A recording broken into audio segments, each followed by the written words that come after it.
নমস্কার, আপনাদের সঙ্গে আমি সৈকত। শুরু করছি আজকের এই সময় অনুষ্ঠান। হাতের কর গুনুন, ঘন্টার হিসেবে গুনুন, সেকেন্ডের হিসেবে গুনুন, উত্তেজনার পারদ কাউন্ট করতে থাকুন। কারণ 4 তারিখের গণনার আগে, অর্থাৎ ভোটের রেজাল্টের আগে আরও একটা দফা বাকি রয়েছে। আর তার আগে শহর কলকাতা এবং তার পার্শ্ববর্তী 2 জেলায় যে 9টি লোকসভা কেন্দ্রে ভোট রয়েছে তার আগে জোর কদমে প্রচার। তৃণমূল, বিজেপি, সিপিএম, কংগ্রেস কেউ পিছিয়ে নেই। লাস্ট ল্যাপের প্রচারে সবাই একেবারে জান লড়িয়ে দিচ্ছেন। গতকাল আমরা দেখলাম প্রধানমন্ত্রী নরেন্দ্র মোদী তিনি প্রচার করলেন, শহর কলকাতায় রোড শো করলেন। বিজেপির কথা অনুযায়ী নজিরবিহীন রোড শো হয়েছে, বিপুল সাফল্য পেয়েছেন তারা। কেন, কি বিষয়, কতটা সাফল্য সেটা নিয়ে আলোচনা হতে পারে, কিন্তু সবচেয়ে মজাদার বিষয় হলো যে রুটে প্রধানমন্ত্রীর মিছিল, যে রুটে প্রধানমন্ত্রীর তিনি হাঁটলেন, একই রুটে আজ মমতা বন্দ্যোপাধ্যায়। সবচেয়ে বড় বিষয় কি জানেন, আজকে মমতা বন্দ্যোপাধ্যায়ের একটি বক্তব্য, তার লেখা সম্ভবত, তিনি ফিরহাদ হাকিমকে দিয়ে এই কোটটি করিয়েছেন। আমার বেশ আপনাদের সামনে বলতে ইচ্ছে করলো। তিনি বলছেন, আপ কবর সে ডরতা হ্যায় और मैं कफन में इंतजार करता हूं और कफन मेरा इंतजार करता है। আমি জানি না এটা মমতা বন্দ্যোপাধ্যায় নিজের লেখা কিনা, কিন্তু এটা ফিরহাদ হাকিমকে দিয়ে তিনি বলেছেন। আমরা এটার যদি রাজনৈতিক ব্যাখ্যা খোঁজার চেষ্টা করি, তিনি এটাই বলতে চাইছেন, কেউ বা কারা বা তার বিরোধীরা হয়তো তারা রাজনৈতিকভাবে তাদের পরাজয়ের দিকে এগোচ্ছে আর তিনি তার লক্ষ্যের দিকে তিনি এগিয়ে চলেছেন। অর্থাৎ রাজনৈতিক ব্যাখ্যা যদি বোঝার চেষ্টা করি তাহলে অঙ্কের হিসেব কষার চেষ্টা হচ্ছে কে কতগুলো সিট পাবে। আর লাস্ট ল্যাপের প্রচার, সেখানে কেউ কাউকে 1 ইঞ্চি জমি ছেড়ে দিল না। দেখুন, শেষ পরীক্ষার আগে মহাযুদ্ধ, খাস তিলোত্তমার বুকে মঙ্গলে মোদির মেগা প্রচার। বুধের সকালেই পুরসভার জলে ধোয়া হলো শ্যামবাজারের 5 মাথা মোড় থেকে সিমলা স্ট্রিট। নেতাজি থেকে স্বামীজি আবেগ, শ্যামবাজারের 5 মাথার মোড়ে নেতাজির মূর্তিতে মাল্যদান, গলায় উত্তরীয়, মালা, ঘিয়ে পাঞ্জাবি পরে ট্যাবলোয় চড়ে প্রচার। পাশে শুভেন্দু সুকান্ত। মঙ্গলবার তিলোত্তমা এভাবেই দেখেছে মোদিকে। সেই একই রাস্তায় বুধবার হাঁটলেন মমতা বন্দ্যোপাধ্যায়, চিরপরিচিত সাজে। পাশে ফিরহাদ, কুণালরা। উত্তর কলকাতায় প্রেস্টিজ ফাইট, দক্ষিণেও মান রক্ষার লড়াই।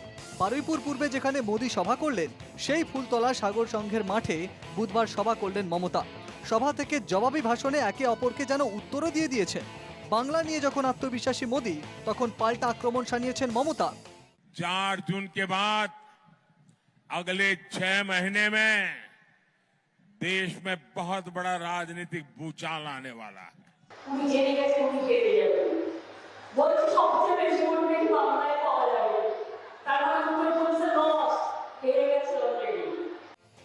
উত্তরে তাপস বনাম সুদীপ। অভিমানী তাপস প্রার্থী তালিকা প্রকাশ হতেই 33 বছরের সম্পর্ক ত্যাগ করে বিজেপিতে আসেন।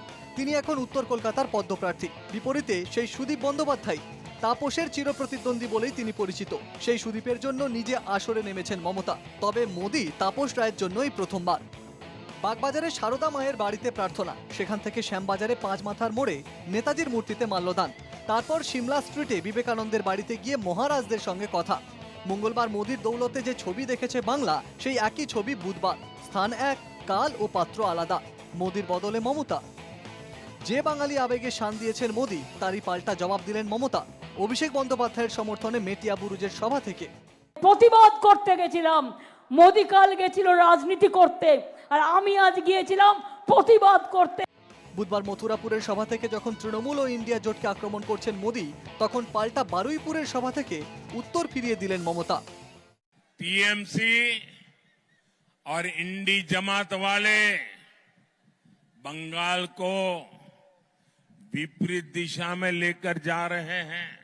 इंडिया जोट के सपोर्ट দিয়ে दिल्ली के इंडिया जोट সরকার বানাবো, কিন্তু সিপিএম কংগ্রেসকে দয়াতে ভোট দিয়ে আপনার ভোটটা আনবেন না। অন্যদিকে মমতার গড়েই হাজরাতে বুধে প্রচার জেপি নাড্ডার। একদিকে যখন বিজেপি ও তৃণমূলের হাই ভোল্টেজ প্রচার দেখছে বাংলা, তখন পিছিয়ে থাকলো না বামেরাও। শেষ বেলায় প্রচার সারল সিপিএমও। মহাযুদ্ধে কার মুখে ফুটবে শেষ হাসি? প্রেস্টিজ ফাইটে জিতবেন কে? Bureau report, NKTV Bangla.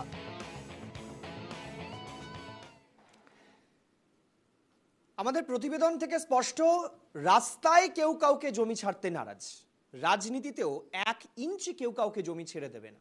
কারণ রাজনীতি তো আসলে ক্ষমতার লড়াই, যে ক্ষমতায় থাকবে রাজদণ্ড তার হাতে। আমি আজকের আলোচনায় চলুন পরিচয় পর্বে আসি, তারপর আমরা এই নিয়ে প্রত্যেকের কাছ থেকে মতামত নেব। প্রথমে আমি পরিচয় করাবো বিজেপি মুখপাত্র রুবি মুখার্জি। আপনাকে স্বাগত। রয়েছেন আজিজুল বিশ্বাস, রাজনৈতিক বিশ্লেষক, অধ্যাপক। আজিজুল দা, আপনাকে স্বাগত। আমাদের সঙ্গে রয়েছেন কৃষাণু মিত্র, তৃণমূল কংগ্রেস মুখপাত্র। কৃষাণু দা, আপনাকে স্বাগত। এবং রয়েছেন রিতেশ বসাক, সিপিআই নেতা, বাম নেতা। রিতেশ দা, আপনাকে স্বাগত। আমি প্রথমেই কৃষাণুদার কাছে চলে আসতে চাইব। কৃষাণুদা, আমি এই যে প্রতিবেদনটা দেখালাম সেখানে খুব স্পষ্ট যে একটা রাস্তা, একটা রোড শো, আমরা গোটা রাজ্য জুড়ে দেখেছি এতগুলো দফায় ভোট হয়েছে, কিন্তু কলকাতার স্পেসিফিক ওই রাস্তাটা বঙ্গ রাজনীতির এই 7ম দফার আগে একটা খুব গুরুত্বপূর্ণ প্রেক্ষাপট তৈরি করছে, যে এখানে অনেকগুলো আবেগ আছে, মনীষী আবেগ আছে, বাঙালি আবেগ রয়েছে। উত্তর কলকাতার মতো একটা প্রেস্টিজিয়াস কেন্দ্র, তাকে দখল করার লড়াই রয়েছে, এতগুলো জিনিস এর সঙ্গে জড়িয়ে রয়েছে। তাই কি মমতা বন্দ্যোপাধ্যায়কে ওই রাস্তায় হাঁটতে হলো তার 24 ঘন্টা আগে, যেখানে নরেন্দ্র মোদী হাঁটলেন? মমতা বন্দ্যোপাধ্যায়ের জন্য তো ওই রাস্তাটা নতুন নয়, আর প্রথমবারও নয়। উনি এর আগে বহুবার ওই রাস্তা দিয়ে হেঁটেছেন। ওই রাস্তাতে যখন ওই মানিকতলা মার্কেটে আগুন লেগে গেছিল, তখন মমতা বন্দ্যোপাধ্যায় ছুটে গেছিলেন, আর কাউকে ছুটে আসতে দেখিনি।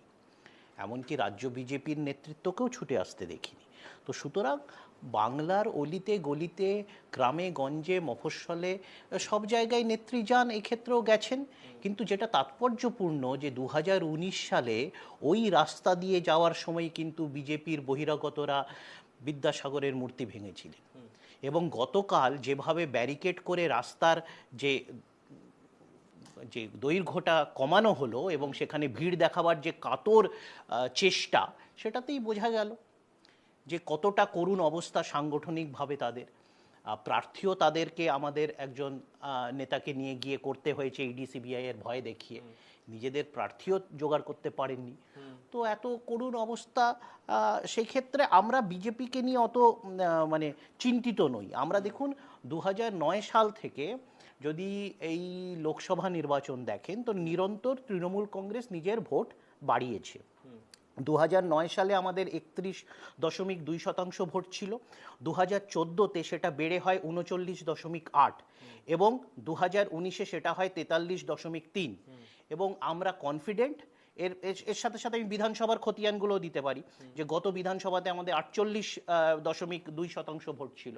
তো সুতরাং এর ভিত্তিতে আমরা আবার, আমাদের ভোট নিয়ে কোনো প্রবলেম নেই, আমরা নিজেদের সমর্থন এবং ভোট ধরে রেখেছি, নিরন্তর বাড়িয়ে গেছি। যারা দেওয়া নেওয়া করেছেন, যাদের দেওয়া নেওয়া সম্পর্ক, আর তাদের মাথা ব্যথা। আমি আবার বলছি, তৃণমূল কংগ্রেসের না ইলেকটোরাল ক্রাইসিস আছে, না পলিটিক্যাল ক্রাইসিস আছে, না এই ভোট আগামী দিন বাড়াবার বা আমাদের নিজস্ব ভোট, আগের ভোটটা ধরে রাখার, এ নিয়ে কোনো প্রবলেম নেই। আমি রুবিদি সরাসরি দুটো প্রশ্নে আপনার কাছে চ্যালেঞ্জ ছুড়ে দিয়েছেন কৃষাণুদা, দুটো বিষয় আমি পরিষ্কার জানতে চাইব। প্রথম কথা হচ্ছে, আপনাদের নিজেদের কোনো প্রার্থী নেই উত্তর কলকাতায়, ধার করা প্রার্থী, এবং তিনি কোন দিক থেকে ধার করা না, তৃণমূল কংগ্রেসের উপর ক্ষুব্ধ হয়ে তিনি বিজেপিতে যোগ দিয়েছেন। মানে বিজেপিতে তিনি আপ্লুত হয়ে চলে গেছেন এমনটা নয়, যদি তৃণমূল কংগ্রেস সেই জায়গাটা রেকটিফাই করতে পারতো, তিনি হয়তো তৃণমূলেই থেকে যেতেন। 2, আপনারা বিদ্যাসাগরকে সম্মান করতে পারছেন না, বিদ্যাসাগরের মূর্তি ভেঙে ফেলছেন অমিত শাহের সভা চলাকালীন, আর আপনার বিবেকানন্দের বাড়িতে গিয়ে বিবেকানন্দকে বাংলার মনীষী আবেগে বাঙালিয়ত্বতে শান দেওয়ার চেষ্টা করছেন। এই জায়গাটা পরিষ্কারভাবে কৃষাণুদা কিন্তু আইডেন্টিফাই করেছে। বিজেপিটা এক্ষুনি কৃষাণু বলল যে বিজেপি আমাদের কাছে কোনো ফ্যাক্টর নয়, কিন্তু এই যতবার কথা বললো তার মধ্যে আমি গুনছিলাম 11 বার বিজেপি কথাটা উচ্চারণ করেছে। তার মানে ফ্যাক্টর তো বটেই, নাহলে এতবার উচ্চারণ করবে কেন? আর বিদ্যাসাগর মহাশয়ের মূর্তি তো তৃণমূলের দুষ্কৃতীরা ভেঙে সেই নামটা বিজেপিকে মেলাইন করার জন্য এটা করেছিল, কেন এটা এখনো ওরা প্রমাণ করতে পারেনি যে ওরা ভাঙেনি। আর মনীষী হিসেবে বিবেকানন্দর কাছে তো যাবেনই, মোদিজি যাবেন। মোদিজি তো ওই লোকটা, সাধুরা সব ভালো না বলে সাধুদের দেগে দেওয়ার চেষ্টা, এটা তো মোদিজি কখনো করেননি। ও তো মমতাই করেছে, আবার গিয়ে পায়ে পড়ছে, কারণ জানে যে হিন্দু ভোটটাকে পেতে হবে, এই জন্যই ও করছে। আর যেটা তুমি বললে সৈকত, যে প্রার্থী প্রার্থী তো নিজে চলে এসেছে, ওকে তো কেউ ডাকেনি, ওকে তো আমরাও ডাকিনি, বিজেপিও ডাকেনি। ও এসে কি বলছে যে সুদীপ বন্দ্যোপাধ্যায় ওর বিরুদ্ধে ইডি সিবিআই লাগিয়ে দিয়েছে, আর কৃষাণু বলছে যে বিজেপি লাগিয়েছে। তাহলে আমি প্রার্থীর কথা শুনবো না কৃষাণুর কথা শুনবো, আমি ঠিক বুঝতে পারছিলাম না। তো ও বলছে যে আমাকে যেহেতু রুবিদি, আপনি বোধহয় খোঁচাটা বুঝতে পারেননি। কৃষাণুদা পরিষ্কার বলছেন আপনাদের কোনো প্রার্থী ছিল না, যিনি দুদিন আগেও তৃণমূল ছিলেন তাকে হঠাৎ প্রার্থী করতে হলো কেন? মানে সুদীপ বন্দ্যোপাধ্যায়ের বিরোধী বলে? এটা তো রাজনীতির খেলা, এই রাজনীতির খেলা নিয়ে তো এখানে খোঁচা দিয়ে কোনো লাভ নেই। সেরকম তো ওরা রাজনীতি তো নীতি বলে একটা শব্দ আছে, বলছি তো। রাজনীতি কথাটার মধ্যে তো একটা শোনো, নীতি আছে। না সত্যিই তো নীতি তো থাকা উচিত। রাজার নীতি তো নয়, নীতির রাজা, সেই নীতি কোথায় উত্তর কলকাতায়? সৌমিত্র খাঁকে দাঁড় করানো হলো, তার বউকে, তার ডিভোর্সি বউকে তৃণমূল গিয়ে দাঁড় করিয়ে দিল। এটা কোন নীতি? নীতি বলতে গেলে তাহলে তুমি তার মানে আপনি বলছেন বঙ্গ রাজনীতি নীতি হারিয়েছে, নীতিহীন রাজনীতি চলছে। একদম হারিয়েছে তৃণমূল তার নীতি, এবং একদম আপনারা তার অংশীদার না। আমরা একদমই অংশীদার নই। আমরা একজন মানুষ এসেছে, সে নিজেকে মানে বলছে যে এরকম ভাবে আমি মেলাইন হয়েছি, তাকে নেওয়া হয়েছে। আমরা কোনো নীতি হারাইনি, নীতি হারিয়েছে তৃণমূল। বেশ, আমি একটা প্রসঙ্গ একটু শোনাই। আপনি একটু আগে বলছিলেন না যে মমতা বন্দ্যোপাধ্যায় প্রধানমন্ত্রীকে কি বলেন, প্রধানমন্ত্রী পাল্টা নরেন্দ্র মোদী প্রসঙ্গে কি বলেন। এই যে কথার প্রসঙ্গগুলো যখন আসে, তখন আজকে মমতা বন্দ্যোপাধ্যায় বলেছেন যে অভিষেক বন্দ্যোপাধ্যায় 2.5 বছর বয়স থেকে রাজনীতি করে, যখন থেকে সিপিএম আমাকে মারতে শুরু করেছিল। এটা আগেও উনি বলেছেন, মমতা বন্দ্যোপাধ্যায় বলেছেন। এটা নিয়ে অনেক বিতর্ক হয়েছে, আলোচনা হয়েছে, আমি ওই বিতর্কে যাচ্ছি না। কিন্তু তিনি কি বলেছেন? তিনি বলেছেন যে পাকিস্তানের প্রধানমন্ত্রী হবে একজন প্রধানমন্ত্রী, একজন সদ্য রাজনীতিতে আসা বা রাজনীতি করছে একটা বাচ্চা ছেলেকে কিভাবে কথা বলতে হয় সেটা জানেন না, কিন্তু অনেক পরিপক্ক রাজনীতিবিদ অভিষেক বন্দ্যোপাধ্যায়, সেটা কিভাবে কথা বলতে হয় তিনি জানেন না। এই যে ভাষার ব্যবহার এটা রাজনীতিতে কিন্তু এবারের লোকসভা নির্বাচনে খুব বড় ইস্যু হয়েছে। আমি রিতেশের কাছে এটা নিয়ে যেতে চাইবো। রিতেশ, এই জায়গাটা বারবার করে আমরা আনার চেষ্টা করেছি, বহু শো আমি করেছি, যে প্রধানমন্ত্রীকে মুখ্যমন্ত্রী যে ভাষায় কথা বলছেন, প্রধানমন্ত্রী স্বরাষ্ট্রমন্ত্রী যে ভাষায় মুখ্যমন্ত্রী বা অভিষেক বন্দ্যোপাধ্যায়কে বলছেন বা বিরোধীদের উদ্দেশ্যে বলছেন, এইখানে সংযম কোথায়?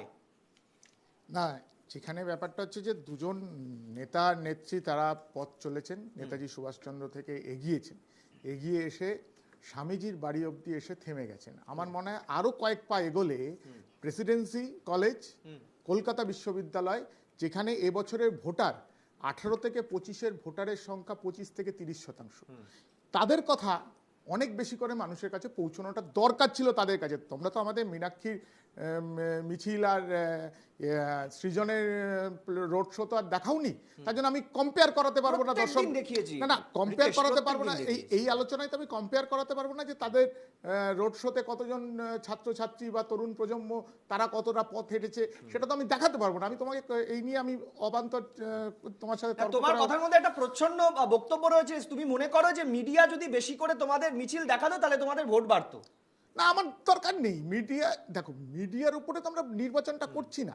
আমাদের নির্বাচন তো মিডিয়া সর্বস্ব নয়, আমাদের নির্বাচন জনগণ সর্বস্ব। প্রাসঙ্গিক আলোচনায় তাহলে অপ্রাসঙ্গিক বিষয় আমি তো এই যে তুমি বললে না যে দুজন হেঁটেছে, দুজন হেঁটে এক জায়গায় করছে, আমরা তো সেই জায়গাটাই ধরতে চাইছি যে ধর্মের মধ্যে দুজনেই মানুষকে নিবদ্ধ করবার চেষ্টা করছে।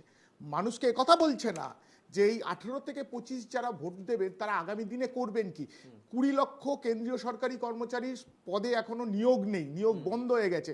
কোনো নেতা নেত্রী বললেন না যে আমরা এসে এই 20 লক্ষ কর্মসংস্থানকে আমরা ব্যবস্থা করব আনার। 1, 2 হচ্ছে যে আমরা বিশ্ববিদ্যালয় বা বিদ্যালয় বা কলেজগুলোকে আমরা আরও বেশি করে মানুষের কাছে যাতে গ্রহণযোগ্য জায়গা হয় বা মানুষ আরও বেশি, ছাত্রছাত্রীরা আরও বেশি এই কলেজের আঙিনায় যেতে পারে, এই বিষয় নিয়ে কিন্তু কোনো কথা পাইনি। শুধুমাত্র দুটো কথা, হয় হিন্দু মুসলিম নয় ধর্ম। এর বাইরে কি রাজনীতি নয়? আমার কথা হচ্ছে সেই জায়গায়, আমার কথা হচ্ছে মানুষের কথা যদি বলতে হয় তাহলে মানুষের দৈনন্দিন জীবন দুর্দশার কথা বলতে হবে। সিনিয়র সিটিজেনদের ট্রেনে সাবসিডিজ তুলে দেওয়া হয়েছে, কোনো নেতা নেত্রী কথা বলেনি। কৃষকরা 60 বছর পরে পেনশন যোজনায় যাবে কিনা এই কথা নিয়ে কেউ বলেনি। কৃষি বিলটার ক্ষেত্রে কি হবে, কৃষি বিল কৃষকরা যে হারে বিরোধিতা করেছে বাধ্য হয়েছে কৃষি বিলকে তুলে নিতে, কই সে কথা তো বলেনি। না রিতেশ, তুমি তোমার কথা যদি আমি ধরে নিই, তোমার বক্তব্য যেহেতু এটা লোকসভা ভোট, রাজ্যের ভোট নয়, লোকসভা ভোটের নিরিখে তোমার এই বক্তব্যগুলো সরাসরি রুবি মুখার্জির পার্টির দিকে তুমি অভিযোগের আঙুল তুলছো। যদি তাই হয়ে থাকে, মমতা বন্দ্যোপাধ্যায় তো বলছে যে তোমরা একটা সাম্প্রদায়িক রাজনৈতিক দলের সঙ্গে হাত মিলিয়েছো, কেন্দ্র ধরে ধরে বলছেন। আমি শোনাবো সেই বক্তব্য। তার মানে তোমরা যে বিজেপিকে সাম্প্রদায়িক বলছো, ধর্মীয় মেরুকরণের রাজনীতির কথা বলছো, সেই রাজনৈতিক দলের সঙ্গে তোমাদের অ্যালায়েন্স সঙ্গী মমতা বন্দ্যোপাধ্যায় তিনি বলছেন যে তোমরা বিজেপির সঙ্গে হাত মিলিয়েছো, এবং মানে হাওয়ায় উড়িয়ে দিচ্ছেন না, তিনি বলছেন দমদম লোকসভা কেন্দ্র। ভাবা যায় যে লোকসভা কেন্দ্র থেকে তপন শিকদারের মতো নেতৃত্ব তিনি সেখান থেকে যেতেন বাম আমলে, এবং পরবর্তীতে আমরা দেখেছি যে তিনি কেন্দ্রীয় মন্ত্রিসভায় থাকেন। সেই দমদম লোকসভা কেন্দ্রে দীর্ঘদিন আমরা দেখেছি সিপিএম এর সাংসদ, তারপর আবার দেখেছি তৃণমূলের সাংসদ, এবার নাকি এবার বিজেপির সঙ্গে জোট হয়ে গেছে সিপিএম এর। ভয়ঙ্কর অভিযোগ। কি বলেছেন মমতা বন্দ্যোপাধ্যায় একটু শোনাবো। একটা জায়গার নাম আমি বলে দিয়ে পারি, দমদম। ওখানে একজন পূজনীয় সিপিএমের নেতা দাঁড়িয়েছেন, তার সাথে বিজেপি কথা বলেছে লোকসভায় ভোটটা সিপিএম বিজেপিকে দেবে, আর বিধানসভায় ভোটটা একটা বিধানসভা আসন চলছে যেটা হচ্ছে বরানগর, সেখানে সিপিএম এর ভোটটা বিজেপি আসবে। শিরোনাম পলিটিক্স আমি করি না। আমি আজিজুল দা আপনার কাছে এখানেই আসতে চাইবো। খুব মজাদার বিষয় কিন্তু, শুধুমাত্র দমদম নিয়ে মমতা বন্দ্যোপাধ্যায়ের অভিযোগ। কেন দমদম? দমদমের যদি আমরা রাজনৈতিক অবস্থান দেখি, আমি যেটা একটু আগে বলছিলাম, সিপিএম বিজেপি তৃণমূল সব টেস্টেড, সেখানে সব টেস্টেড, কিন্তু হঠাৎ তার অভিযোগ সিপিএম বিজেপি সেখানে আতাত হয়েছে। অর্থাৎ সুজন চক্রবর্তীকে জেতানোর জন্য সেখানে ব্যাকআপ দিচ্ছে কে? সিপিএম। কেন? সৌগত রায়কে হারাতে হবে। আবার এটাও শোনা যায় যে সৌগত রায়কে অনেকেই, তৃণমূল কংগ্রেসের অনেকে ওখানে চাইছে না, সে কারণে তৃণমূল চাইছে পক্ষান্তরে যদি সুজন চক্রবর্তীকে জিতিয়ে দেবে। এরকম ন্যারেটিভও বাংলার রাজনীতিতে অনেকে বলছেন। কোনটা সত্যি?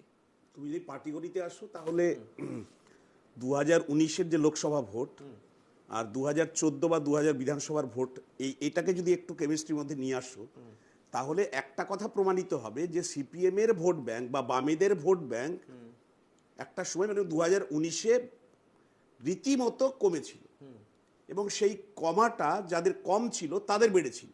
অর্থাৎ একটু স্পষ্ট করে বললে বামের ভোট রামে গিয়েছিল, শুধু দমদম নয়, গোটা বাংলা জুড়ে এমন একটা কথা কিন্তু সব মহলে প্রচলিত। এটা আমার কথা নয়, এটা সব মহলে প্রচলিত।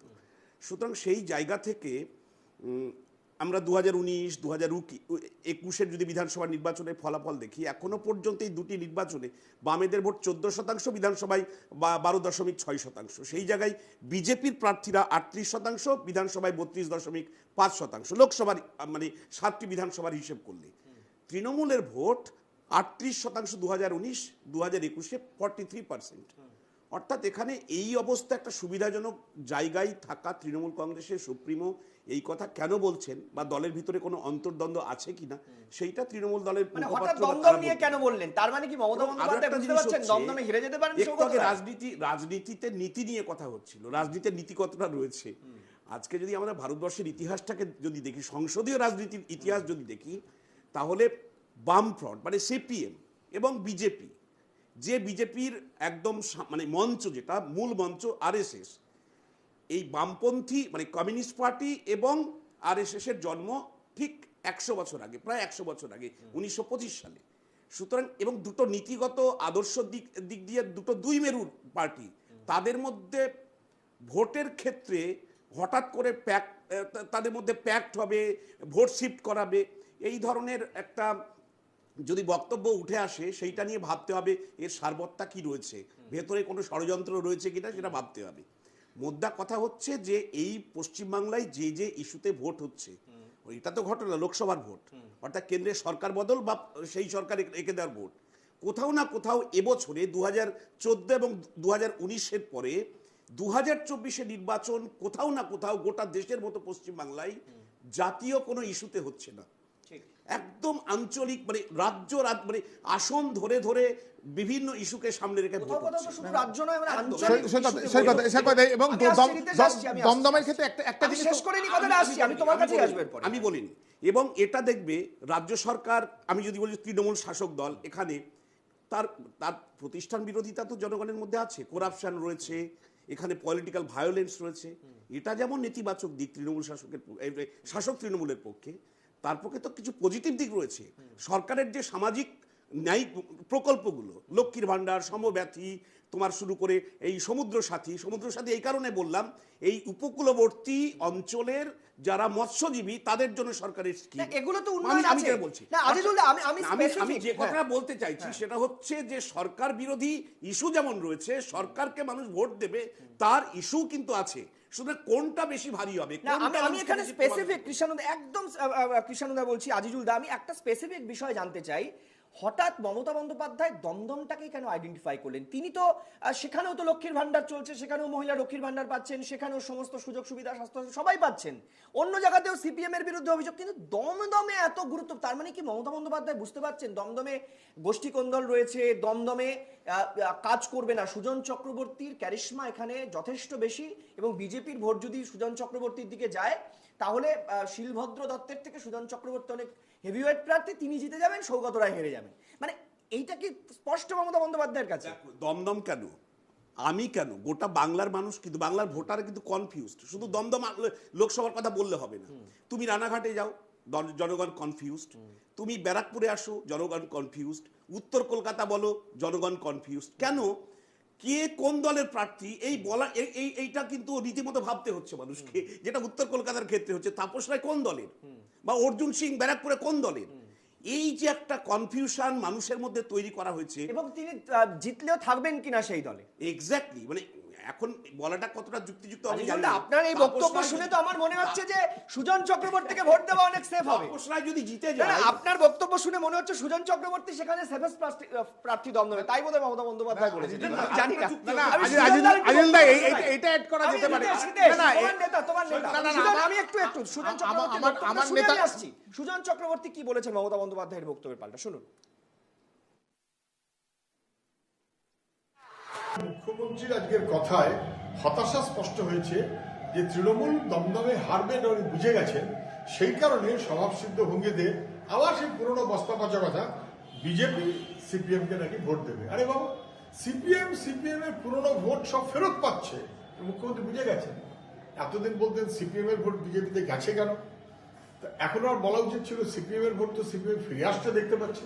এটা বলতে না পেরে উনি এখন বলছেন বিজেপি নাকি সিপিএম কে ভোট দেবে, আর আরেক জায়গাতে নাকি সিপিএম বিজেপিকে ভোট দেবে। তা তৃণমূল যেরকম বিজেপির সঙ্গে করে, কোনো জায়গাতে ভোট দেয় বিজেপিকে, কোনো জায়গায় বিজেপির ভোট নেয় তৃণমূল, ও ভেবেছে সিপিএম অন্য। রিতেশ, সুজনদার বক্তব্য তুমি যদি মন দিয়ে শোনো, সুজনদা কিন্তু স্বীকার করেছেন 2019-এ বামের ভোট রামে গিয়েছিল, তিনি দুটো শব্দ ব্যবহার করেছেন, আই কোট আনকোটের মধ্যে বলছি, তিনি বলছেন গেছে কেন, এবং তিনি বলছেন ফেরত আসছে। তার মানে ফেরত যদি যায় নিশ্চয়ই সিপিএম এর লোকগুলো তৃণমূল কংগ্রেসকে ভোট দেয়নি, এটুকু শিওর।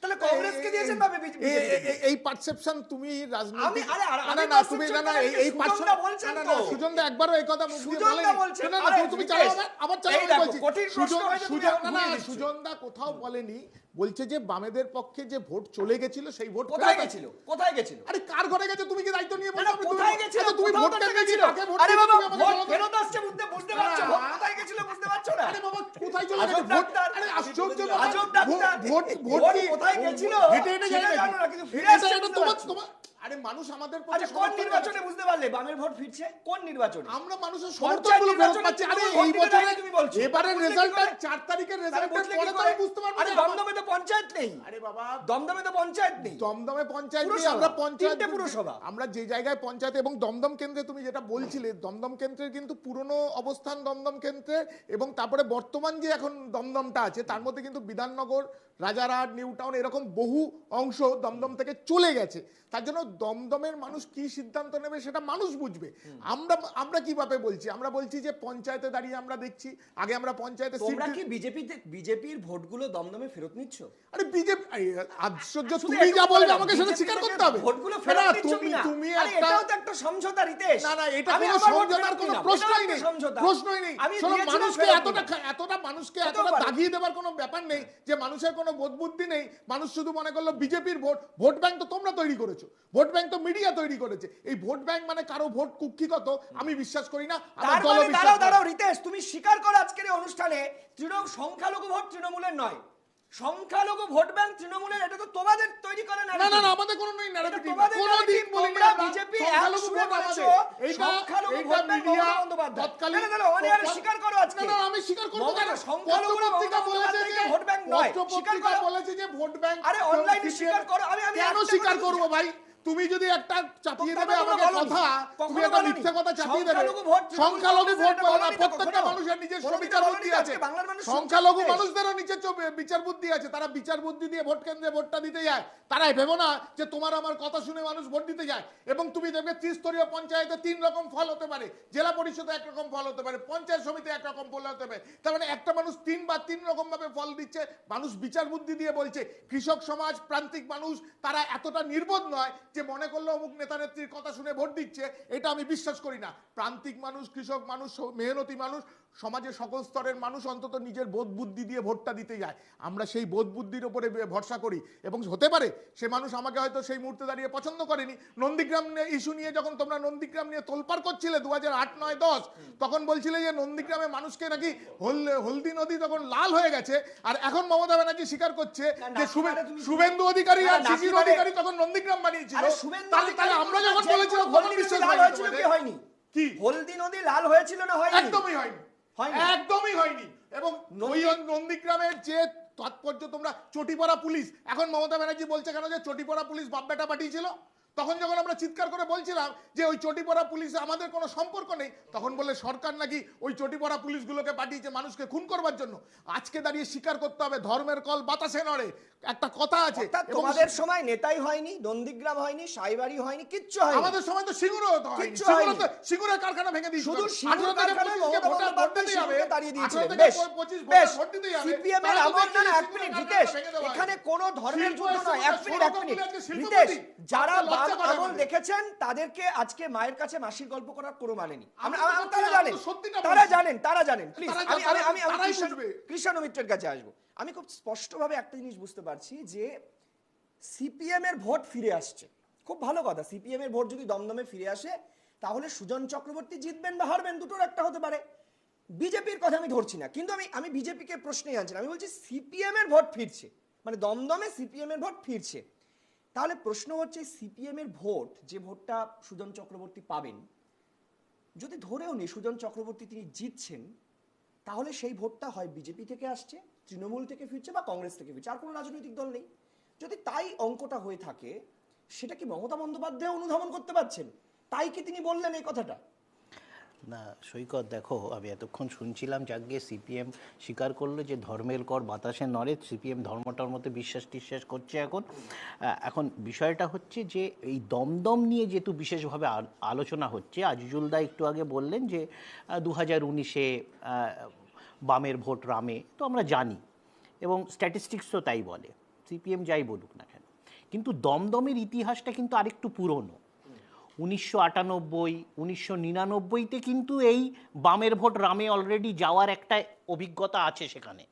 তো সুভাষ চক্রবর্তীর অনুগামীরা তারা তপন শিকদারের হয়ে ভোট করিয়েছিল এবং দুপুরবেলায় 1:30-2টোর পর থেকে একচেটিয়া তার যে অনুগামী ক্লাব সেইগুলো একচেটিয়া 98-তে এবং 1 বছর পর 99-তে সেই অঞ্চলে বিজেপির পক্ষে, তপন শিকদারের পক্ষে ভোট করিয়েছিল।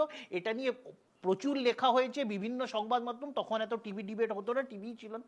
তো আমরা জানি যে সেটা নতুন কিছু নয়।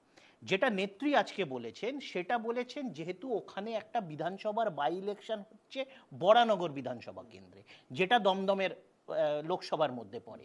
আমরা এই চরিত্রটা দেখছি, আমি যেখানে থাকি আমার ঠিক অ্যাডজাসেন্ট ওয়ার্ড হচ্ছে এই বরানগরের ওয়ার্ডটা। এখানে কিন্তু যেই লোকেরা সুজন চক্রবর্তীর হয়ে সারা দমদমে ক্যাম্পেন করছে তাদের কিন্তু দেখা যাচ্ছে বরানগরের ক্ষেত্রে তারা সজল ঘোষের সাথে ঘুরছে। এইটাই নেত্রী বলেছেন। এটা হলো এক। দুই হচ্ছে যে এখন একটু আগে একটু সত্যের অপলাপ হয়েছে। দেখুন, সুজাতা মণ্ডল একজন রাজনৈতিক কর্মী, নেত্রী। উনি আগেরবার যখন সৌমিত্র খানকে তার কনস্টিটুয়েন্সিতে ঢুকতে দেওয়া হয়নি, উনি নিজের কাঁধে পুরো তার ক্যাম্পেইনটা নিয়েছিলেন। তো সুজাতা মণ্ডলের পরিচয় কারুর স্ত্রী বা প্রাক্তন স্ত্রী হিসেবে নয়, রাজনৈতিক কর্মী। তিনি তারপরে দল পরিবর্তন করছে, আমাদের দলে এসছেন। ইতিমধ্যেই তিনি এই পঞ্চায়েত নির্বাচনে উনি জেলা পরিষদের একটি প্রার্থী ছিলেন, জয়ী হয়েছেন। তো সুজাতা মণ্ডলের পরিচয় কোনো কারুর প্রাক্তন স্ত্রী নয়। কিন্তু বিজেপি এই কথাটা উত্থাপন করে নিজেদের নিকৃষ্ট এবং নিম্নরুচির রাজনীতিটা স্বীকার করে নিল। তার কারণ হচ্ছে মুকুটমণি অধিকারী আমাদের দলে জয়নিংয়ের কয়েকদিনের মধ্যে তার স্ত্রী, যিনি কোনো রাজনৈতিক কর্মী না, তাকে কিন্তু বিজেপির নেতৃত্ব ঘটা করে তাদের দলে নিয়েছে। এটা হলো বিজেপি যেটা অভিযুক্ত করছিল, সেটা সুজাতা মণ্ডলের ক্ষেত্রে খাটে না। কিন্তু মুকুটমণি অধিকারীর স্ত্রী, তিনিও নিশ্চয়ই শ্রদ্ধেয় ব্যক্তি হবেন, কিন্তু তার ক্ষেত্রে বিজেপির নিম্নরুচিটা বিজেপি নিজেই প্রকাশিত করে। আমি এখানে দুটো উদাহরণ দিয়ে তারপর আমি রুবি মুখার্জির কাছে আসবো। বাইরন বিশ্বাস, যাকে কুণাল ঘোষ বলেছিলেন আজকে বিকেলের মধ্যে যদি পুলিশ গ্রেফতার না করে তাহলে সেটা খুব বাজে বিষয় হবে, এবং তারপরেই দেখলাম বাইরন বিশ্বাস তৃণমূলে চলে গেলেন। তার সেই মামলা কি হলো কুণাল বাবু আর নতুন করে সাংবাদিক বৈঠক করে বলবেন কিনা জানি না। দুই হচ্ছে মুকুটমণি অধিকারীর কথা। যে মুকুটমণি অধিকারী বিজেপিতে ছিলেন, তারপর মুকুটমণি অধিকারীকে কোন লজিকে তাকে পরবর্তী একদিন পরে টিকিট দিয়ে দেওয়া হলো।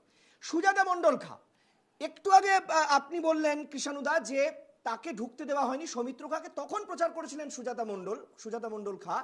সেই সুজাতা মণ্ডল তখন কিন্তু মমতা বন্দ্যোপাধ্যায়ের বিরুদ্ধে কথা বলে, আজও সোশ্যাল মিডিয়াতে সেটা পাওয়া যাবে। তাহলে সেই সুজাতা মণ্ডলকে কোন লজিকে টিকিট দেওয়া হলো?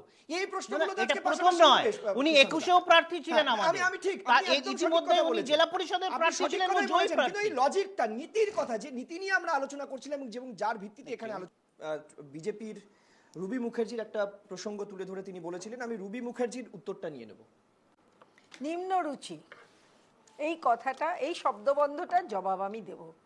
নিম্নরুচি যদি বিজেপির হয়, মমতার কি? মমতা প্রকাশ্য জনসভায় দাঁড়িয়ে বলছে, এই সুজাতা, গাবলু গুবলু মেয়ে, এই বলো তো সৌমিত্রর কটা বউ, 5টা না 6টা, তুমি কত নম্বর? এটা খুব উন্নত মানের রুচির পরিচয়। এত নিম্ন রুচি আমি আর কোনোদিন দেখিনি যে কোনো মহিলাকে তার স্বামীর কটা বউ বলে, হতে পারে প্রাক্তন, কিন্তু এইটুকু তো সম্মান থাকবে, এই ধরনের কথাবার্তা বলতে পারে। তাহলে নিম্নরুচিটা কার, সেটা আমি কৃষাণুকে জবাব দিয়ে দিলাম। বেশ, আমি একটা বক্তব্য আপনাদেরকে শোনাই, একটু সুর বদল করার চেষ্টা করি। এই আলোচনার মাঝখানে অনেকেরই মনে হতে পারে যে ভোটটা শেষ হলে আপনি কন্যাকুমারী ঘুরতে যাবেন। না, আমি কন্যাকুমারীটা কেন বললাম সেটা ক্রমশ প্রকাশ্য, যে ভোট শেষ হলে আপনি কন্যাকুমারী যাবেন। কি করবেন? যে একটুখানি রিফ্রেশমেন্টের জন্য, যে অনেকটা চাপ গেল ভোটে, হয়তো আপনি কাজ করেছেন বা ভোটের সঙ্গে যুক্ত ছিলেন, মনে হলো যে আপনি কন্যাকুমারী যাবেন। বিশ্বাস করুন, আপনার সেই কন্যাকুমারী যাওয়া বা আপনার সেটা সাধারণ মানুষের কাছে পৌঁছানোর কোনো রাস্তা নেই যদি না আপনি সেলিব্রিটি হন। কিন্তু যদি প্রধানমন্ত্রী তিনি কন্যাকুমারী যান একটু রিফ্রেশমেন্টের জন্য, এত চাপ, এত প্রচার, এত কিছুর পর তিনি কন্যাকুমারী যাবেন এবং সেখানে ধ্যানে মগ্ন হবেন, ঠিক 2019-এর মতো। সেখানে রাজ্যের তৃণমূল কংগ্রেসের পক্ষ থেকে অভিযোগ তোলা হচ্ছে যে এটা সম্পূর্ণ ভোটের প্রচার। নির্বাচন কমিশনের কাছে তারা অভিযোগ করছেন এটা যেন কোনোভাবেই প্রচারের আলোয় না আসে, তাহলে তার এফেক্ট হতে পারে। এখন মমতা বন্দ্যোপাধ্যায় কি এখানেই থেমে গেলেন? না, তার বক্তব্য আমরা যতটা জানতে পারছি যে কন্যাকুমারী যাওয়ার ইচ্ছে ছিল তার, কিন্তু সেটা আগে থেকে বুক করে রেখেছে আরএসএস। প্রধানমন্ত্রী নরেন্দ্র মোদী তিনি চলে যাচ্ছেন, তাই মমতা বন্দ্যোপাধ্যায় রণে ভঙ্গ দিচ্ছেন। কি বলেছেন মমতা বন্দ্যোপাধ্যায়, চলুন দেখাই।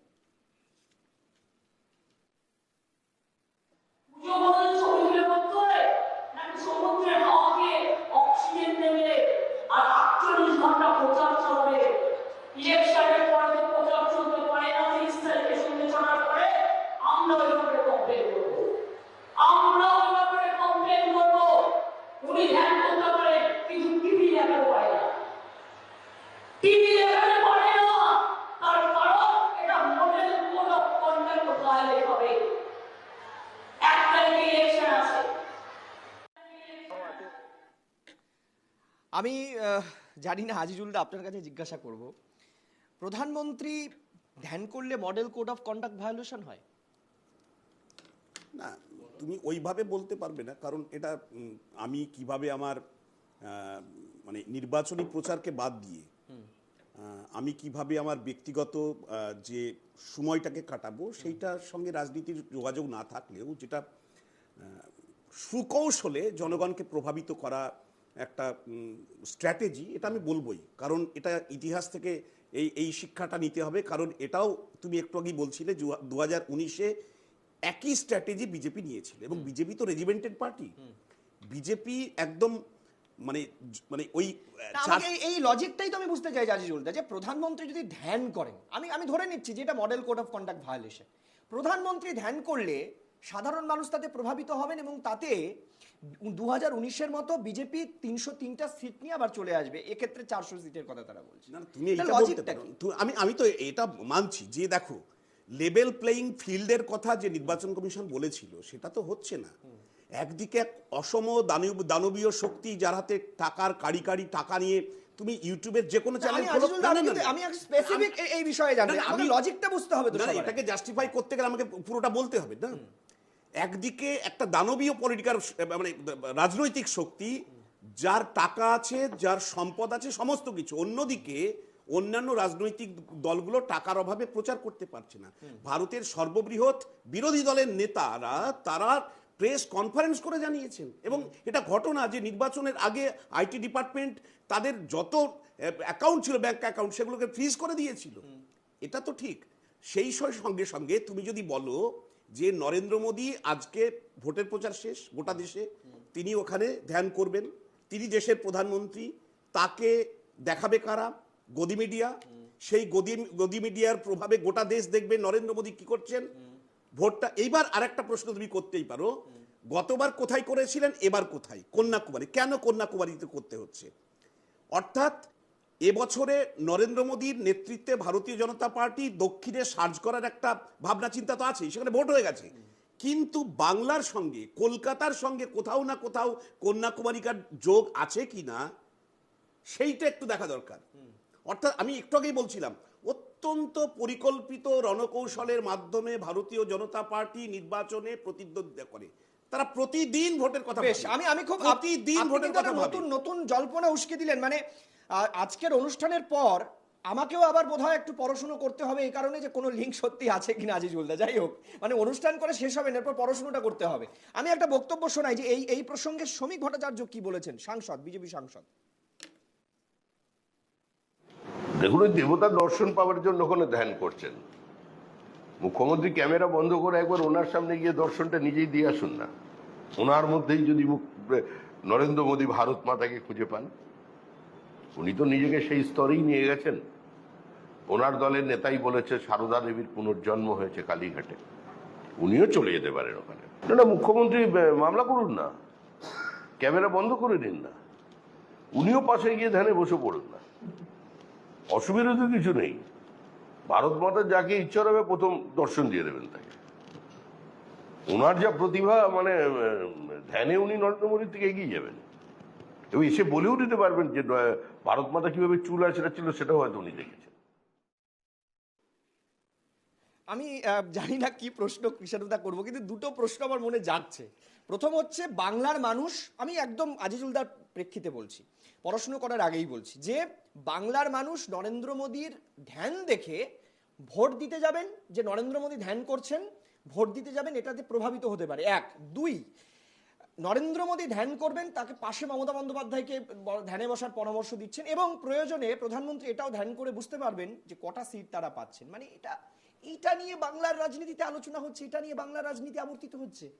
না, ব্যাপারটা তুমি মানে ভাবছো যতটা সহজ, অতটা সহজ নয়। তার কারণ হচ্ছে, আমরা তো ইতিমধ্যে দেখেছি যে কোনো কেন্দ্রেতে ভোটের 48 ঘন্টা আগে প্রচার বন্ধ হয়ে যায়। আমরা প্রধানমন্ত্রীকে দেখেছি, এইবারও দেখলাম, এর আগেও দেখেছি, যখন উনি ভোট দিতে গেছেন তখন উনি র্যালি করে যাচ্ছেন, যেখানে বিজেপির ফ্ল্যাগ, বিজেপির ব্যানার, বিজেপির প্রতীক ব্যবহার হচ্ছে, যেই সময় নির্বাচন চলছে ওই কেন্দ্রে। তো এই বিধিভঙ্গ তো হয়েছে। এর আগে উনি বজরংবলী নাম নিয়েছেন, কোনো ধর্মীয় কোনো ইষ্ট কোনো দেবতার নাম নেওয়া যায় না, বজরংবলী কি জয় উনি বলে ভোট দিতে বলেছেন। নির্বাচন কমিশনের কমপ্লেন আছে, এখনও রেসপন্সের জন্য কুইক রেসপন্স টিমের অপেক্ষায় বিরোধীরা। এই কাজটা উনি করেন।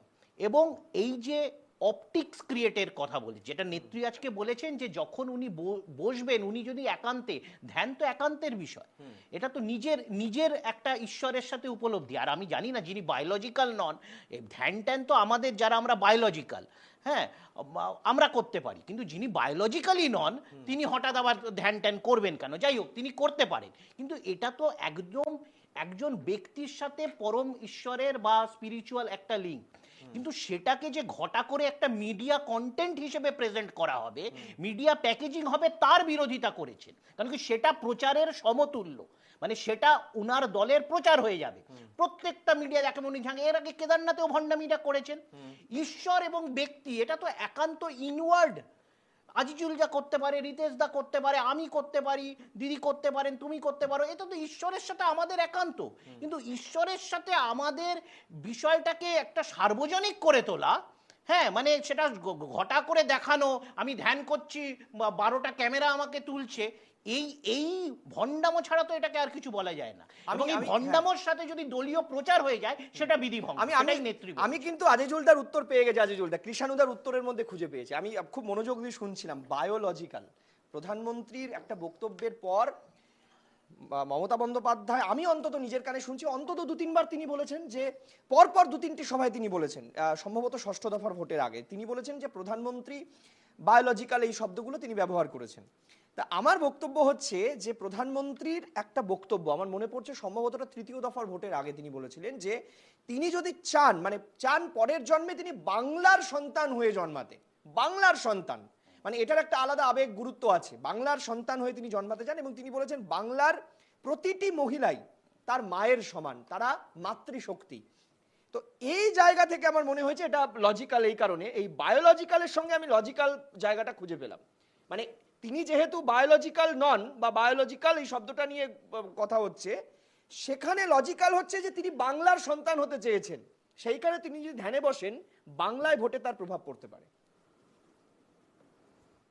হ্যাঁ, আপনাকে রুবি মুখার্জি। আচ্ছা, কুচসিত ভূয়িত মুক্তাহারে হিন্দুত্বের, এটা হচ্ছে সরস্বতী বন্দনা, মমতা ওপেনলি বলে, সে আবার নিজেকে হিন্দু বলে, এই হচ্ছে ব্যাপার।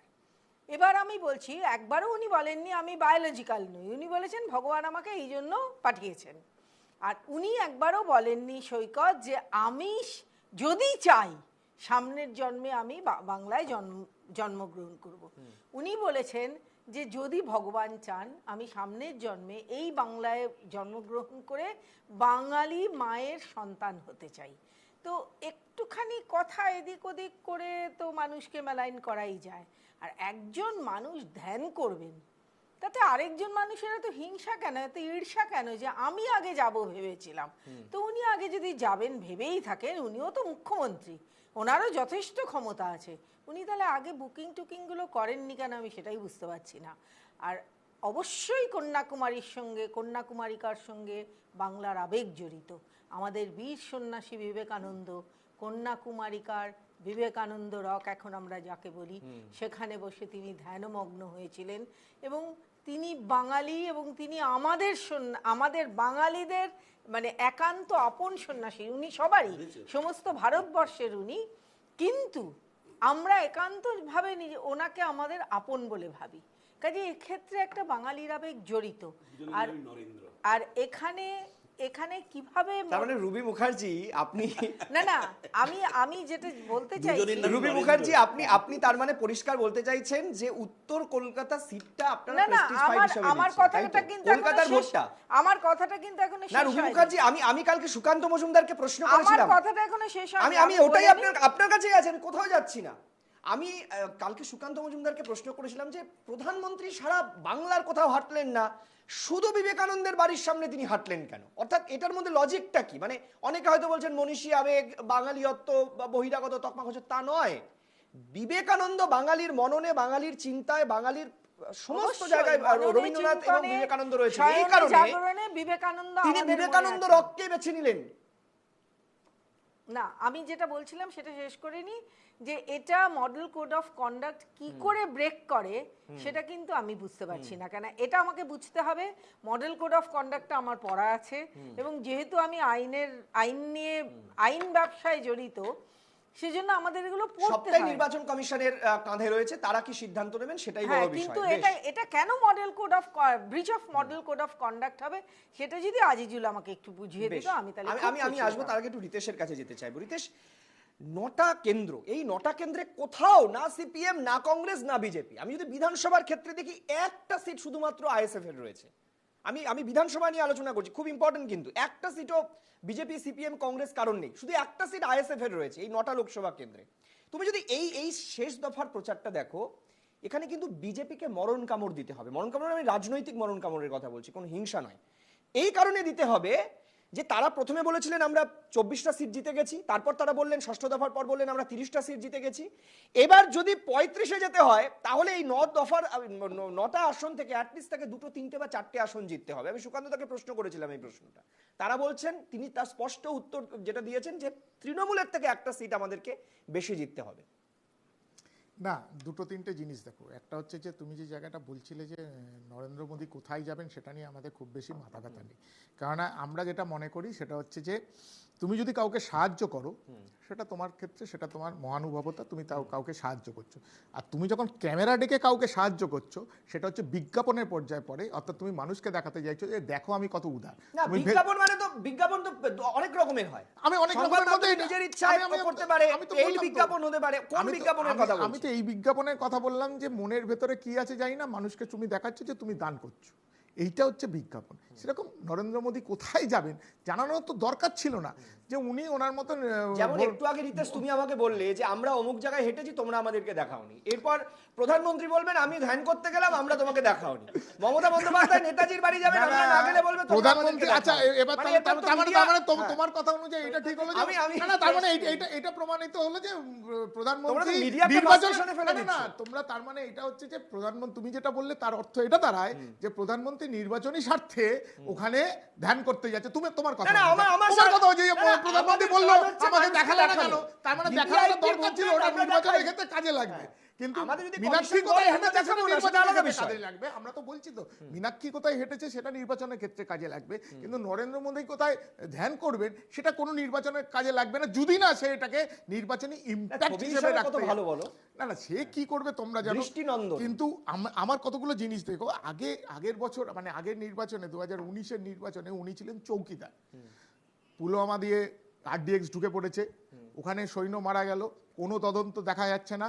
উনি চৌকিদারি কি করলেন, এমনকি নতুন সংসদ ভবন তৈরি করলেন, সেই সংসদ ভবনে গিয়ে স্মোক বোম ফেলে এলো, তার সিকিউরিটি ল্যাপসেস কোথায় চলে গেল কেউ বলতে পারছে না। উনি চৌকিদার, এখন তো উনি নিজেই ভগবান হয়ে গেছেন, আর তো কিছু বলাই যাচ্ছে না, উনি এত ঊর্ধ্বে চলে গেছেন আর এত কিছু বলা যাচ্ছে না।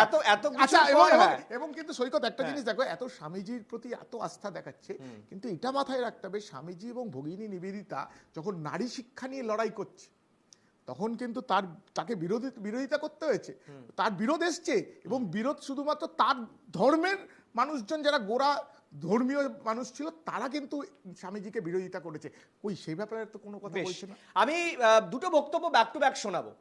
প্রথম বক্তব্য শোনাবো, মমতা বন্দ্যোপাধ্যায় বলছেন যে তাকে অ্যারেস্ট করা হতে পারে, এবং তিনি বলছেন করলে করুক, কিচ্ছু যায় আসে না। এবং তিনি আজকে নতুন, এর আগেও বলেছেন এই সম্ভাবনার কথা, তিনি আগেও উদ্বেগ প্রকাশ করেছেন। অন্যদিকে শুভেন্দু অধিকারী বলছেন যে তৃণমূল চাপে রয়েছে, কারণ বিজেপি ভালো ফল করবে তাই। দেখুন, हमको अरेस्ट करेगा, अभिषेक को अरेस्ट करेगा, अरे करो ना, कितना अरेस्ट करने का, कितना कारागार है, कितना जेल है, करके तो देखो। 3 বারের বিধায়ক, 2 বারের সাংসদ, একাধিকবার পুরো প্রতিনিধি, 170টার মতো সভা করছেন লোকসভায়, কি ফিল করছেন, বাংলার মাটি কি বলতে চাইছে? গতবারের থেকে ভালো রেজাল্ট হবে, সংখ্যায় যাব না। এবারে যে লাস্ট ফেজে যে নির্বাচন, তাতে গতবার আমরা দেখেছিলাম যে 9টার মধ্যে 9টা তৃণমূল জিতেছিল, এবার বিজেপি 9টা আসনে কতটা ফাইট দিতে পারবে? কোন নটা? এই লাস্ট দফার যে 9টা ভোট হচ্ছে, দক্ষিণ চব্বিশ পরগনার 4, সব জায়গায় ফাইট দেবো, উত্তরের 3, সব জায়গায় ফাইট দেবো, বাছাবাছির কোনো ব্যাপার নেই। এবং বেশ কয়েকটা সিট জিতবো। এই 9টার মধ্যে গতবারে একটাও নেই, অনেকগুলো সিট জিতবো। আর এই সবগুলো পাচ্ছি বলবো না, কিন্তু অনেকগুলো পাবো। আমি একটু আগে যেটা বলছিলাম কৃষ্ণদা, এই 9টার মধ্যে একটাও নেই। তিনি সংখ্যা বলতে পারছেন না কটা জিতবেন। সুকান্ত মজুমদারও কালকে সংখ্যা বলতে পারেননি। তার মানে কতটা টেনশন বিজেপির জন্য এই লাস্ট দফায়। এবং মমতা বন্দ্যোপাধ্যায় সেই সময় পাল্টা তিনি আশঙ্কা করছেন। তিনি বলছেন প্রয়োজনে বিজেপি গ্রেফতার, মানে ইডি সিবিআই ইত্যাদির মাধ্যমে গ্রেফতার করা হতে পারে অভিষেক বন্দ্যোপাধ্যায়, মমতা বন্দ্যোপাধ্যায়কে। না, এটা তো প্রধানমন্ত্রী বলেছেন যে 6 মাসে সব বিরোধী দলগুলোকে তাদেরকে সবাইকে জেলে ভরে দেবে। তো যাই হোক, এখন ওইটা নিয়ে আমরা বেশি তোয়াক্কা করি না। এখন বিষয়টা হচ্ছে, একটু আগে শুভেন্দু অধিকারীকে দেখলাম, এনাদের তো যাত্রা শুরু হয়েছিল 35 আসন বলে, তারপরে সেটা কমে হলো 24-25, তারপরে বলল যে তৃণমূলের থেকে একটা বেশি, মানে তৃণমূলের ভিত্তিটা কি ধরে করছে জানি না।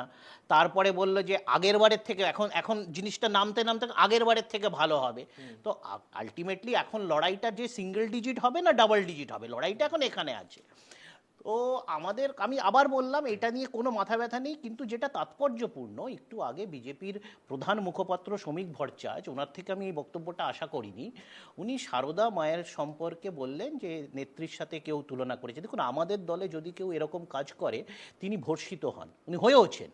কিন্তু এই নরেন্দ্র মোদীর সাথে নরেন্দ্রনাথ দত্ত, স্বামী বিবেকানন্দর তুলনা একাধিক বিজেপি নেতা করেছেন। এই সৌমিত্র খান করেছে, বিভিন্ন উত্তর ভারতের বিজেপি নেতারা করেছেন।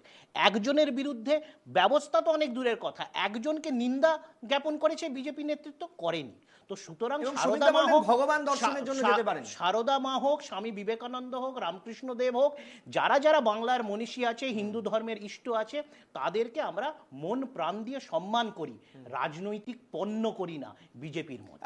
রুবি মুখার্জি, আপনারা বলতেই পারছেন না কতগুলো সিট পাবেন। আরে স্বরাষ্ট্রমন্ত্রী বলছেন 35টা পাবো, আর 2 সেনাপতি শুভেন্দু অধিকারী আর সুকান্ত মজুমদার। আমরা আমরা আমরা আমরা বক্তব্য শুনিয়ে বলছি, তারা বলতে পারছেন না কতগুলো সিট পাবেন। আমি আগে জবাবটা দিই। মা শারদা বলে গেছিলেন আমি কালীঘাটে জন্মেছি, এটা নিয়ে মমতা কোনো দিন কোনো প্রতিবাদ করেনি, একটা কথা বলেনি। এটা নিয়ে রামকৃষ্ণ মিশন থেকে বলা হয়েছিল যে এভাবে যেন না বলা হয়। আর কটা সিট কি করে বলবে, এরা কি জ্যোতিষী, আমরা কি জ্যোতিষী না সেফোলজিস্ট, আমরা তো এভাবে তো বলা যায় না। তবে আমি একটু মানে ভালোভাবে বলছি, 42-42টাই আমরা পাবো। না, প্রথম কথা হচ্ছে মিথ্যাচার হলো। যিনি আমাদের এমনি বিধায়ক যিনি এই কথাটা বলেছিলেন, তারপরে রামকৃষ্ণ মিশন বক্তব্য দিয়েছিল, আমরা সেই রামকৃষ্ণ মিশনের পাশে দাঁড়িয়েছিলাম এবং নেত্রী স্বয়ং বলেছিলেন, আমি আটকাইনি কাউকে, নেত্রী স্বয়ং একাধিকবার মঞ্চ থেকেও বলেছেন এবং দলীয়ভাবেও বলেছেন, আমি আটকাইনি কাউকে। আবার বলছি, আমি জানি মানুষের কাছে তো বিচারটা আছে। নেত্রী একাধিকবার বলেছেন যে এইটা বলে ভুল করেছে এবং তাকে নিন্দা করেছেন। এবং আমি তো আবার বলছি যে এই নরেন্দ্র মোদীর সাথে নরেন্দ্রনাথ দত্ত, স্বামী বিবেকানন্দর তুলনা, তার ব্যাপারে বিজেপি চুপ কেন? সেখানে একটাও নিন্দা আনতে পারেনি। কারণ কি ওরা শুধুমাত্র নিকৃষ্ট মেকি হিন্দু নয়, তারা হচ্ছে নির্লজ্জ। আমি আজিজুলদার উত্তর নেব। আজিজুলদা কি বলবেন? দেখো, আমি একটা কথা বলি, একদম প্রথম থেকে আমি অবজার্ভ করছি ইলেকশন, বিজেপি মানে মরণপণ চেষ্টা করেছে ভোটটাকে পোলারাইজেশনের, সাম্প্রদায়িকীকরণের, হিন্দুত্বের। আমি দায়িত্ব নিয়ে বলছি, তুমি 4 তারিখে দেখবে এই ভোট বেকারত্বের ভোট হয়েছে, এই ভোট 10 বছরে মোদী সরকারের ব্যর্থতার খতিয়ানের ভোট হয়েছে, এই ভোট মোদির যে ফাঁকা আওয়াজ, সেই ফাঁকা আওয়াজের বিরুদ্ধে।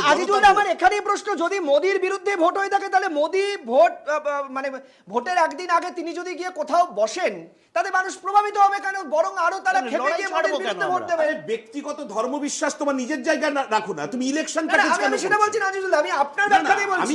আমি বলছি আপনি বলছেন যে কর্মসংস্থান, মূল্যবৃদ্ধির ইস্যুতে মোদির বিরুদ্ধে ভোট হবে, তাহলে মোদি কোথায় বসলেন, কি করলেন, তাহলে কিচ্ছু যায় আসে না, কেউ দেখবেই না সেটা। এখনো তিনি দেশের প্রধানমন্ত্রী, কি আশ্চর্য, তিনি তার মানে আপনি প্রধানমন্ত্রী। মানছেন যে নরেন্দ্র মোদীর বিরুদ্ধে ভোট হলেও নরেন্দ্র মোদী যদি সন্ন্যাস বেশে কোথাও গিয়ে বসেন ধ্যান করেন সেটা প্রভাব ফেলতে পারে? না না, উনি পরমাত্মার সন্তান, স্বঘোষিত, তিনি যেখানে খুশি যেতে পারেন, তিনি মহাকাশেও যেতে পারতেন, কিন্তু সেখানে গেলে ভোট জুটবে না। কারণ তিনি ওই যখন আমাদের কি গেল জানো, আমাদের চাঁদে যখন গেল, মঙ্গলযান ওনার দ্বারাই হয়েছে, মানে বেশ, চাঁদে রিতেশ, ল্যান্ড রোভার গেল আর কি। রিতেশ, তোমাদের ভরসাই করা যাচ্ছে না, মমতা বন্দ্যোপাধ্যায় বল, তোমাদের ভরসাই করা, তোমরা বিজেপির লোক। অদ্ভুত সব মানে মনীষীদের নিয়ে এমন সব তত্ত্ব শুরু হচ্ছে, আমাদের তো ভয় লাগছে যে আমাদের কমরেড সীতারাম ইয়েচুরি না এর মধ্যে ঢুকে যায়, কেননা তার নামের সাথে সীতারাম, রাম, সীতা রয়েছে, এইটা তো রয়েছে। এর আগে মানুষজন তারা সেটাও তখন আলোচনা হয়েছিল, না রাম মন্দির উদ্বোধন, না ওই তো বললাম, মনীষীদের নামে তারা তাদের সন্তানদের নাম রাখতেন, মনে করতেন যেরকম। তারপরে এরকম হয়েছে যে কবি সুকান্ত ভট্টাচার্যের নামে অনেক ছেলে মেয়েদের নাম সুকান্ত রাখা হয়েছে। তার মানে যে সে কবি হয়েছে বা হয়েছে তারকম নয়। রবীন্দ্রনাথ তো অনেক মানুষের নাম রবীন্দ্রনাথ হয়েছে, তার মানে সে রবীন্দ্রনাথ হয়ে গেছে সেটা তো নয়। প্রশ্নটা হচ্ছে যে আমাদের যে বারবার যে জায়গাটা বলছি, যে আমরা কেন ওই একটা গলির মধ্যে ঢুকে যাচ্ছি যেখানে ধর্মটাকে ওরিয়েন্টেড, ধর্মপ্রাণ মানুষের সাথে তারা অনেকে অনেক রাজনীতি করেন, এবং কিন্তু তারা বাড়িতে ধর্মপ্রাণ মানুষ, ফুল কেনেন, ঠাকুরের পুজো দেন, তারপরে গিয়ে ভোট দিতে যান। তার মানে কি ধর্মপ্রাণ মানুষকে রাজনীতির আঙিনায় আমাকে টেনে নিয়ে আসতে হবে? তার ধর্ম কেন রিতেশ, ধর্ম কেন ইস্যু হয় জানো? যখন সব আলোচনা, সব প্রচার ব্যর্থ হয়ে যায়, আমি কোনো রাজনৈতিক দলের কথা বলছি না, তখন একটা লাইন আমি প্রত্যেকদিন বলি অনুষ্ঠানের শেষে, সেটা হচ্ছে ধর্মের নামে মোহ এসে যারে ধরে, অন্ধ সেজন মারে আর শুধু মরে। আসলে অন্ধ, তারপরের লাইনটা নাস্তিকও পায় বিধাতার বর। এই কথাটা কেন বলছি না যে নাস্তিক এটাই ধর্মের আড়ম্বর, এই ধর্মের কথাটাকে বলতে হবে। 34 বছর শাসনে তোমরা মানুষকে ধর্মান্ধতার বাইরে বের করতে পারোনি। 34 বছর বাংলাকে শাসন করলে মানুষকে ধর্মান্ধতার বাইরে বের করতে পারলে না। এই 12 বছরে আর বারবার বলে যে নাস্তিকও পায় বিধাতার বর, করে না সে ধর্মের আড়ম্বর। আমাদের কোনো দাম না হয় একটা লাইন বলছি, একটা লাইন। স্বামীজি কিন্তু মানে যে কন্যাকুমারীর মেন ভূখণ্ড থেকে ওই শিলা অবধি কিন্তু সাঁতরে গেছিলেন। তো যারা বায়োলজিক্যাল নয় তারা তাদের এটা ভেবে দেখা দরকার। আজকে অনুষ্ঠান শেষ করছি, সবাই নেই, রুবি মুখার্জি, কৃষাণু মিত্র এবং রিতেশ বসা, কাজুজুল বিশ্বাস, প্রত্যেককে ধন্যবাদ আপনাদের মূল্যবান সময় দেওয়ার জন্য। নমস্কার।